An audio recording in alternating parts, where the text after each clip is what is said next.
there. Hey, Ben, how are you? Just fine. How you doing, Mark? Fine. Well, we're looking forward to this day. We're going to find out something about you. Oh boy, that'll be good. Are you an entertaining kind of person to interview?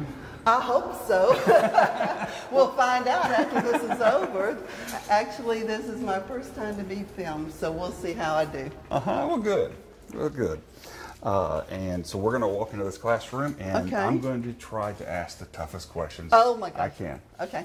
Because people, they just don't know the candidates. They need to learn who the candidates are, what they're like, Okay. and what they believe in. All right. Very good. Okay. Well, why don't you come on in? Okay. And, there's a piece of chalk up there. If you just put your name and your position up on the board there. My real name is Margaret, but everybody calls me Marge. And it's pronounced Kasperbauer, like Casper the Ghost and Eddie Bauer. So that's how you do great. it. Well, have a seat. And, Okay. And so far, you get the award for penmanship, I think. That's great. So, how did this happen for you? How did this idea about running get started? Well, you know, the timing was just right. My husband and I retired a year and a half ago. And before now, previous to that, we were in the financial services business. And that's a very time-consuming and challenging business. And I would have had no time whatsoever to start being on a school board, especially one that's just getting started. So the timing was perfect for me because now I'm retired and I have the time to dedicate to this job. So financial services, what did you do with that? Well, we work for a firm that does investments. So we did things like invest people's money for their future. And you talk about a lot of responsibility when you're investing a person's life savings and for future generations. So it was a very tough but rewarding. I loved every minute of it. But it was a challenging job, and I could not have even undertaken this if I was still working. So, as you think about this opportunity to serve the community, what are some of the driving motivations? You know, there's not a right or wrong one, but some people, they see something broken, they want to fix it. Other people want to make a difference or do something else. What is it for you? Well, I don't see Shelby County schools as broken as they are. I think they're wonderful schools.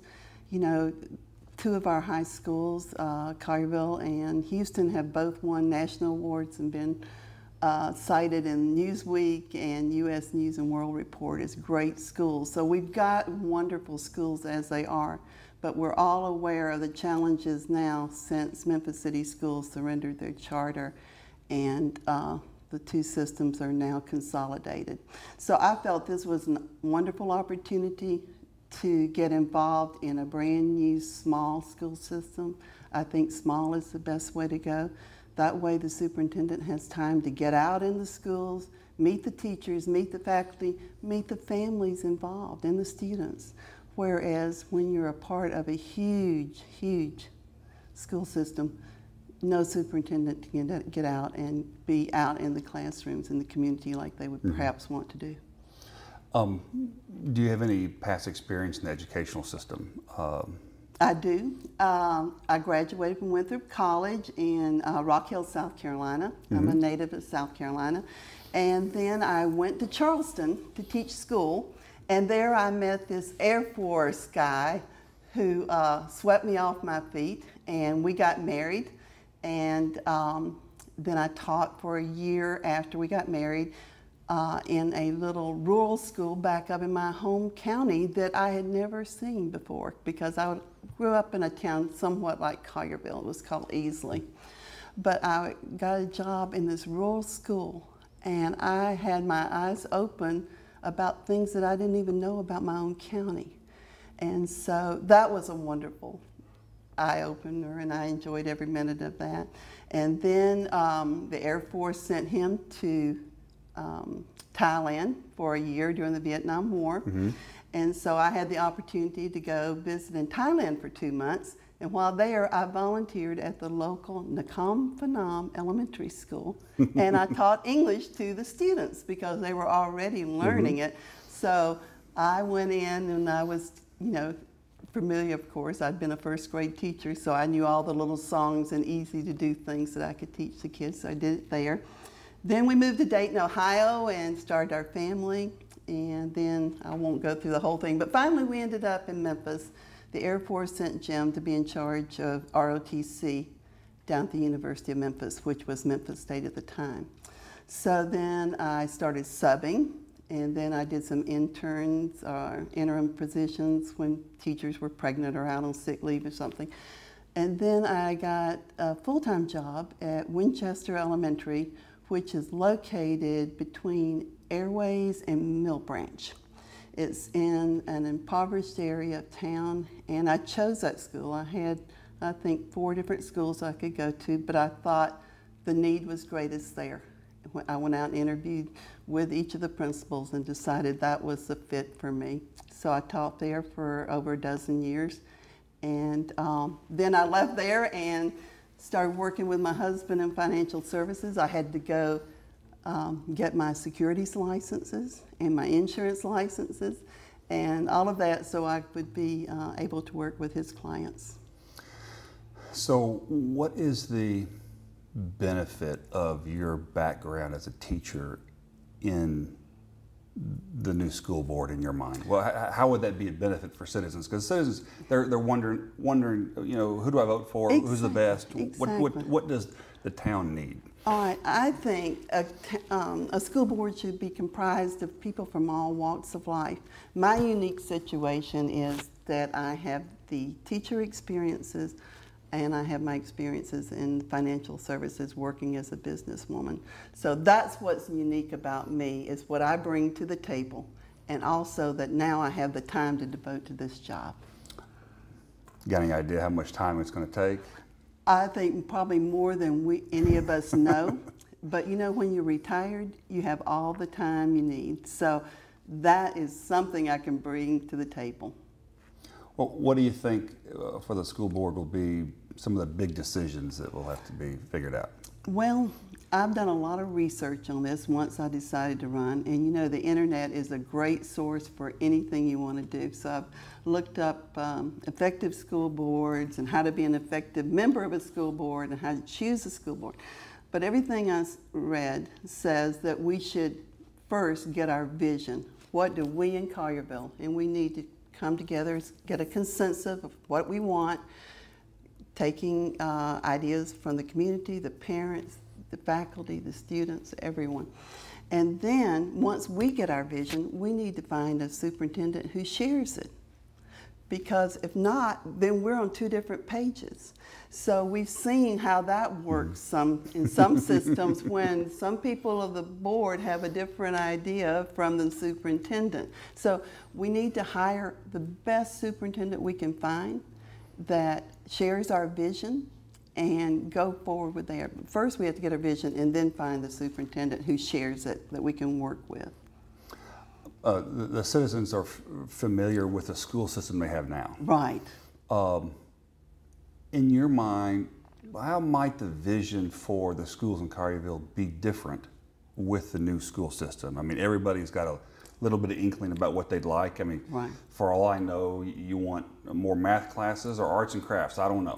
I mean, based on what you know, is there anything in particular that you say, you know, I think it'd be good to change, or I'd enjoy seeing a change in that? Right. You know, we've been fortunate, and I have 7 grandchildren. 5 of them live in Collierville. I have to get that in, and 4 of them go to Collierville schools. So I've seen the wonderful work done by the teachers and the faculty and the parents. I've never seen such involvement. When I go up there myself, I'm going, my gosh, there's so many people here who have this passion for schools. So I think we have a great basis, but I always think we can improve and raise the bar. And we all know that science and math are the keys going forward in this global world we live in, so I would like to see more emphasis on that. And just one other thing that comes to mind is the school times. Right now, the high schools start at 7, the middle schools start at 8, and the elementary schools start at 9. Well, all of that, I'm sure, is dictated by getting busing and making the best use of busing and the fewest buses necessary.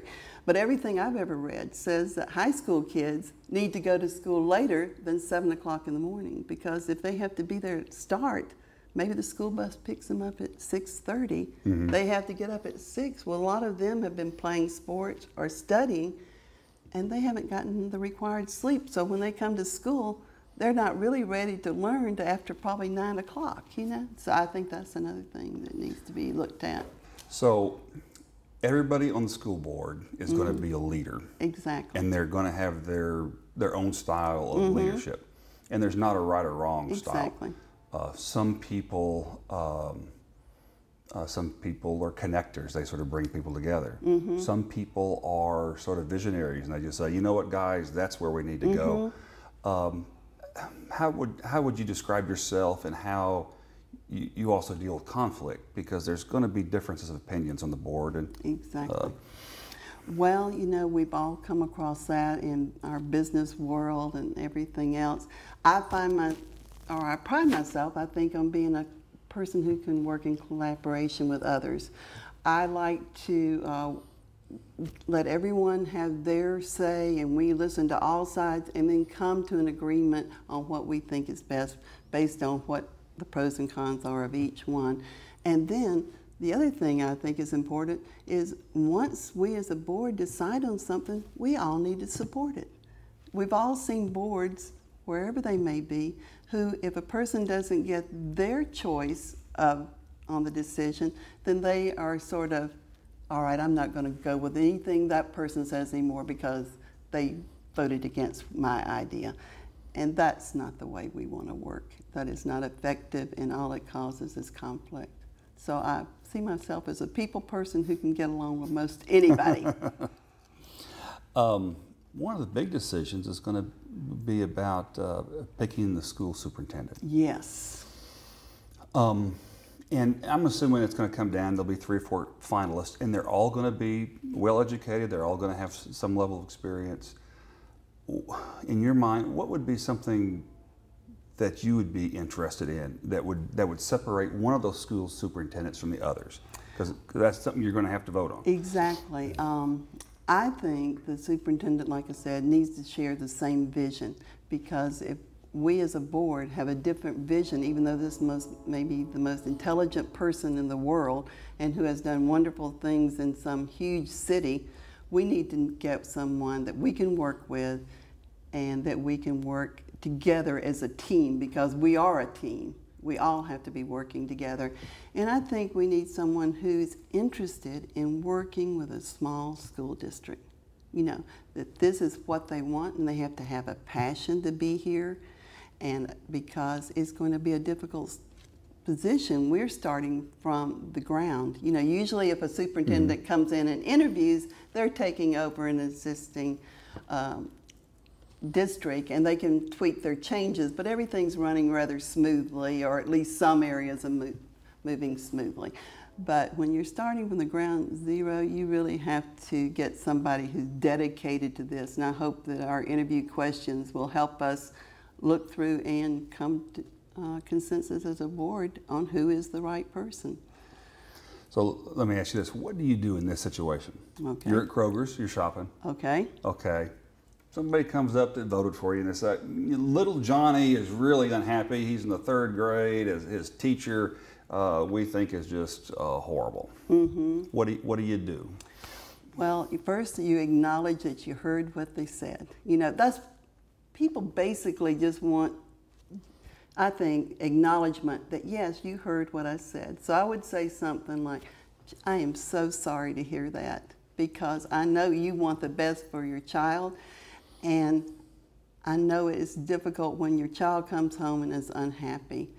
I would say my first recommendation is go talk to the teacher. She may not be aware that she's saying something that's upsetting to the child, and give her a chance to correct the situation. If you don't see success there, then the next step would be go up the chain of command and call in and schedule to get a talk with the principal. I would say that's the way to do it. But most people want to just be acknowledged that, yes, you heard what I said. It's okay that I'm upset with a teacher, and yes, you told me some things I need to do. What might be some other major decisions a school board will face besides vision and picking the school superintendent? Well, I guess the major hurdle we're going to have is funding, and also the school buildings. You know, what all of us, and I'm sure every candidate you've brought in here all says, we want to get our school buildings free and clear. Well, we all do, so that's not unique to me or anyone else. Mm-hmm. We all share that. But I think if that doesn't work, if we cannot get them free and clear, then we must be willing to negotiate with the consolidated schools and try to work out a fair and equitable price so we can get these schools that we already have. Doesn't make sense not to use them. And then thirdly, if we can't do the first two, then I guess we'll have to go into litigation and go through the court system to try to get the schools. Mm-hmm. Yeah, that would be a possibility. Right. I mean, that would be the absolute last choice. You know, we do have a precedent, and I got to thinking about this in Shelby County. When areas of town have been annexed, Shelby County had built the schools. We can use Cordova as an example. We can use the southeast Memphis as an example, and others in North Memphis. When Memphis ends up annexing those schools, Shelby County Schools has turned them over. There has been no money exchanged. Memphis City Schools were not required to pay for the building, the desk, and everything that's in the schools. So I think a precedent has been set for us to get the schools. That's my argument, that I think it's already been happening, so why should it be unique when it's the shoes on the other mm-hmm. foot? Okay, well that's good. Well, hey, we appreciate you coming in today. Well, thank you so much. Thank you for being willing to volunteer for doing all this. Oh, well, I appreciate it, and I ask for everyone's support. Okay. Thank you.